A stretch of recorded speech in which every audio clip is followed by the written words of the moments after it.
Hello guys, welcome back.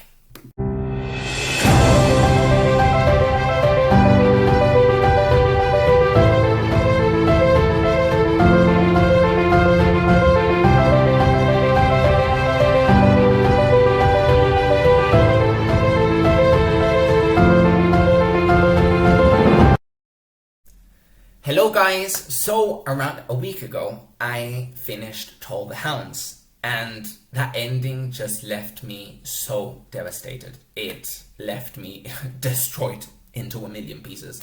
It's the first time that I actually go back and read the whole ending of a Malazan book, and this time around it was even better. It was just so beautiful, and I never thought anything would surpass The Chain of Dogs and the ending of Dead House Gates in terms of emotional distress. And yes, this book, this ending was just spectacular. And so I'm about to start book 9 this evening. I'm actually going to start Dust of Dreams, which I've heard many times is or was meant to be one book together with The Crippled God, but due to publishing purposes it had to be broken into 2. And so I'm about to start the big ending of the series. And so I was kind of thinking, and yesterday night I was thinking, oh, what's going to happen? Because I still don't see the big picture of what's going to happen in the end. So I was kind of predicting what's going to happen to the main characters of this series, what could the big events of the series turn out to be. And so I thought it would be a good idea to record a video about my general predictions about the ending of the series and what's going to happen in general. So this is what the video is going to be about, and I really hope you like it. So it's actually unbelievable that I just finished book 8 of a 10-book series and I still don't see the end goal of Malazan. I know the end conflict is something related to the Crippled God, obviously it's in the title of the 10th book, but I have no idea about the ambitions or the end goals of the vast majority of characters, which is very confusing, but at the same time very exciting, I must say.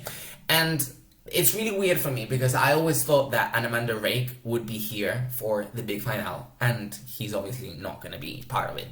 And also Hood, which I don't think he's going to be in the finale at all. I don't think so, at least.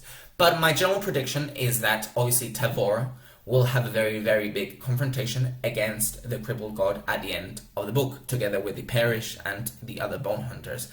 But however, I don't think this is going to be a conventional battle of good versus evil, because Erickson is, I think, too good for that in many ways, and he's always been subverting our expectations.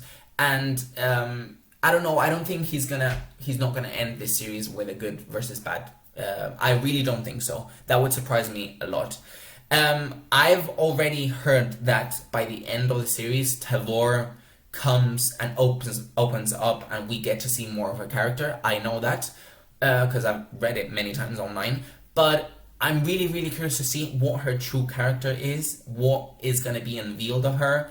And I think that's one of the most intriguing and interesting aspects of the series for me, and why I'm really excited to read this ending, because I'm obviously a very big fan of hers, and I'm actually very excited to read book 9, because I have to go back to the Bone Hunters, because after Toll the Hounds, which is actually my favorite book surprisingly, none of the Bone Hunters actually appeared. So I'm really curious to see more of them. And I'm also very intrigued to see where the Elder Goddess Burn and other gods like the Erisal, and I'm really excited to see if they are going to make any other appearances. But one thing that I predict that I think will have a big role is I think the Kichain Shemal will have a really big convergence towards the end, because we saw them in the Imperial Warren in the Bone Hunters, I think that was, and we saw some of them in Reaper's Gale with Red Mask in the Wastelands, and I think they are somehow gonna appear all of a sudden. I think they're gonna come out of the Imperial Warren and kind of battle, or I don't know, but I think they're gonna have a really big role. And I really hope we see more of them because I'm a big fan of Change Shamal. Anything with dragons, with dinosaurs with swords is actually really amazing. And I think there's going to be also a convergence with Icarium. He's been disappeared since I think it was Reaper Scale, when he disappeared into his kind of machine. And I think actually this machine is actually or was actually designed by the Kachain Shamal. I think there's a big relation between Icarium and the Kachain Shamal. And I think, and this is a really hot take, Mappo will have a reunion with Icarium, but I think in the end it's going to be kind of a tragic ending because Icarium is going to end up killing Mappo. I think that's going to happen. I don't know, maybe I'm wrong. I'm probably going to be wrong about 99.9% of these predictions. Actually, I'm going to be wrong about 100% of the predictions, but at least I'm having fun. And but I think that could happen. I think Icarium and Mappo are going to see each other for sure again. And I think Mappo has been such a tragic character in this series that I think it's going to end up really bad for him. Also, we have the Queen of Dreams alongside Leoman and, what was the name? Dunsparrow. And they disappeared all of a sudden in the Bone Hunters after the siege of Igasan. And they disappeared. And we haven't seen any more of them. So I think they're also going to make a comeback. And I think they will be allied with the Crippled God. And I obviously think Leoman has to die. That bastard needs to die, so I hope he disappears. And also, another thing that has me very curious is the Shake that they got introduced into Reaper Scale. We know they're somehow related to the Teist Andy, but I know nothing about them. I know we have Twilight and what was the name of the other guy? Yedan Derek, I think that was. Well, I know we have them, and they'll have a role to play against the Crippled God, I guess. But I'm so lost about them. I don't even know what to expect from them. I hope one thing that Erickson does is that I hope he doesn't continue adding on new characters in books 9 and 10, because I think the cast of characters and the players in this game are already set up, and I think we don't need any more. I mean, it's Erickson, so of course he's gonna add up some new characters, as always, but I think the players we have right now are enough for a really big, tremendous ending, so, well. But again, I really don't think, and it would surprise me a lot if this was a good guys versus bad guys type of battle at the end. And also, we've seen so many times in this series how Erickson has presented the Crippled God also as a very vulnerable and kind of making us sympathize with him many times. So I really don't think he's going to be portrayed as the evil kind of character at the end. Also, I think that even if the conflict is going to be focused on the Crippled God, obviously, I hope we get to see more of Lassine and the conflict with the Malazan Empire, because the whole series started with kind of the invasion of Pale and the conquering of Darujistan and all of that. But the whole Malazan Empire was, in my mind, left a bit to the side, and it was all focused on the Bone Hunters and the fight between gods and all of that. So I hope we get to see more of Lassine, more of the Malazan Empire, their expansion. I don't know, something related to that. Because obviously I think it has to do something with the end goals of Shadow Throne and Cotillion, who, honestly, they're the most enigmatic characters of this series. I have no idea what Shadow Throne's plan from the beginning of Guardians of the Moon was, unleashing these hounds and everything. I still don't know their end plan, which is very frustrating. But I'm also very excited. So, well, I guess they'll somehow have a really big role. I think they'll survive the end of the series, because I think one of the last scenes in the book is actually going to be Shadow Throne and Cotillion talking and laughing and actually having a good time. I actually think that's how the series is gonna finish. I don't know. I might be wrong. I'm probably wrong, but I think that's gonna happen. And also, even if I think that T-Hall and Bug are not gonna have a really big role, I know that book 9 is set in the continent of leather, so I think obviously T-Hall is now the king of leather. which is fascinating.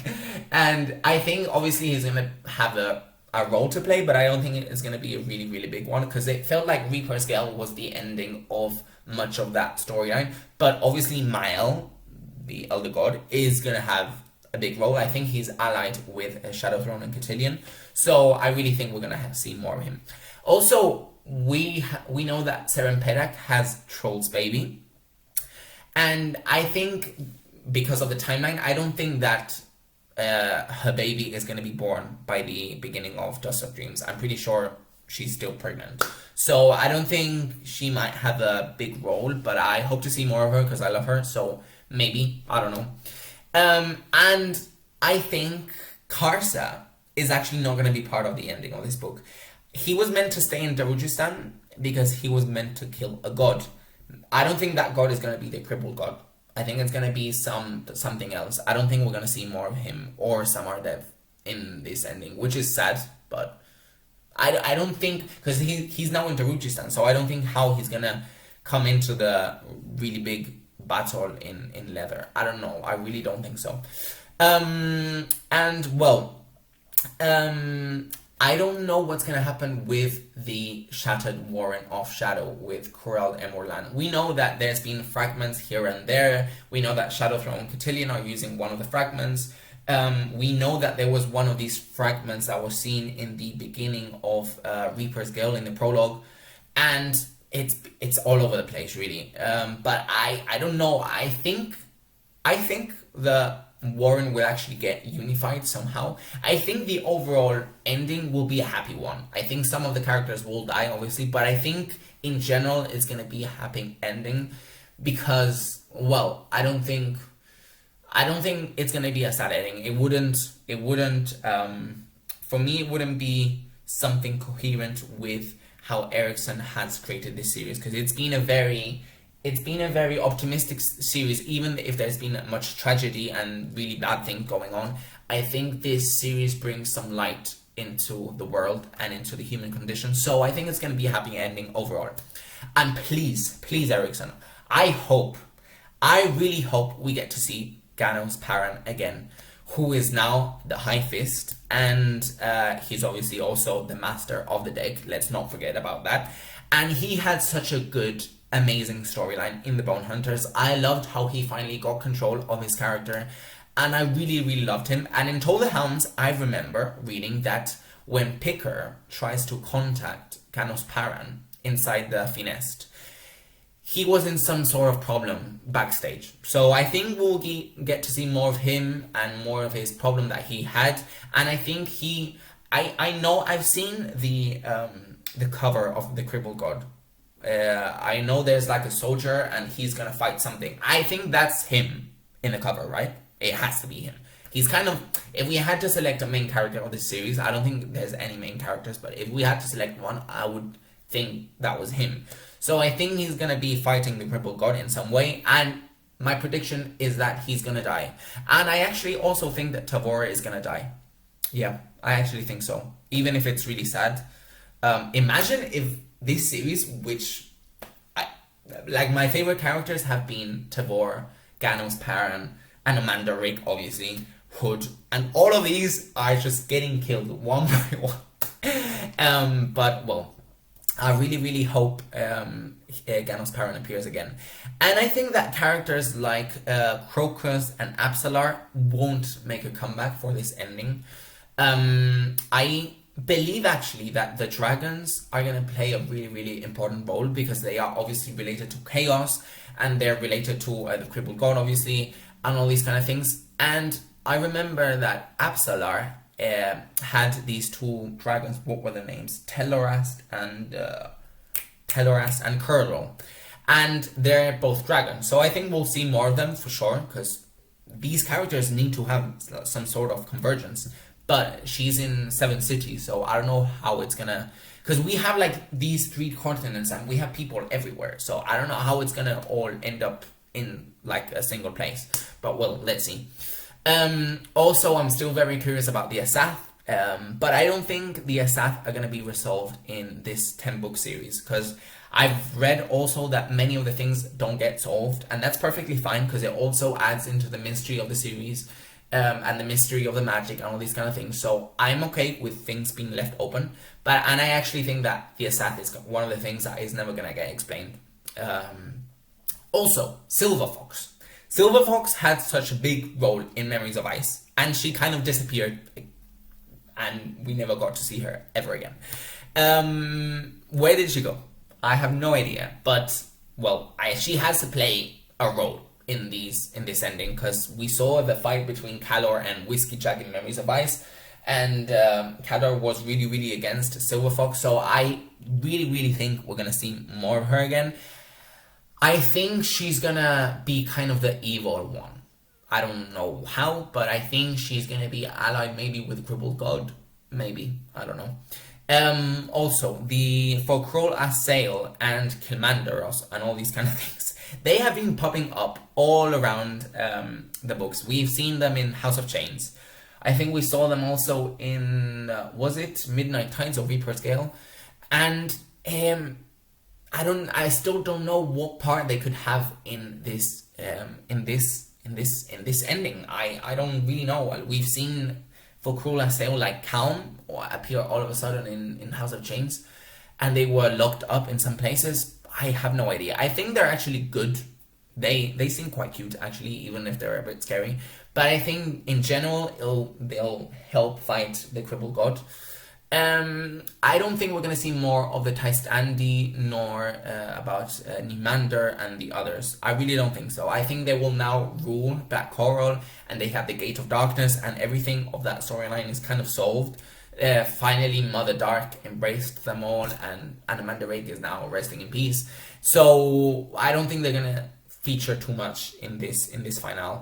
And the big question for me, so what happened to the people or the gods and everything that were in Dragnipur? Because Dragnipur was broken at the end of Toll the Hounds, and Lady Envy said to Fisher that Draconis was going to be coming back. So will they return? Because if Draconis comes back, I think that also means that Whiskey Jack and all of the Bridge Burners and many of the other characters that featured in Toll the Hounds are actually all going to come back, which I can't even imagine how that's going to fit in with the ending of the series. But I think that's going to feature a very big role in this ending. I don't know, I really don't know how, because I can't see it play out in my head. But obviously this is going to be a really big thing. But I'm rooting for my Bone Hunters. I think even if they're going to go unwitnessed, they're gonna be amazing in this series. I really hope. I have the feeling that characters like Fiddler are gonna end up dying. There's gonna be some sort of sacrifice, and that sacrifice is gonna go unseen, and they're gonna save the world and save the people from the Crippled God. But I think it's gonna have some type of tragic element to it. But yes, I really don't know also, because Dragnipur had some chaos following the wagon, and that chaos has now disappeared. Does that mean that the Dragnipur storyline and everything related to Armand Rake is now solved? What's going to happen with Chaos? What's going to happen with Coral de Morlan, with Crippled Gods? With so many of these gods and goddesses, I don't know. But these have been sort of my brainstorming of where some of the main characters might be going in this series. I hope you have enjoyed this video. It was quite brief compared to my other videos. But I'm really excited to start Dust of Dreams this evening, and I'll let you know how my journey goes, guys. And yes, I'll see you in the next one. So thank you so much, and take care.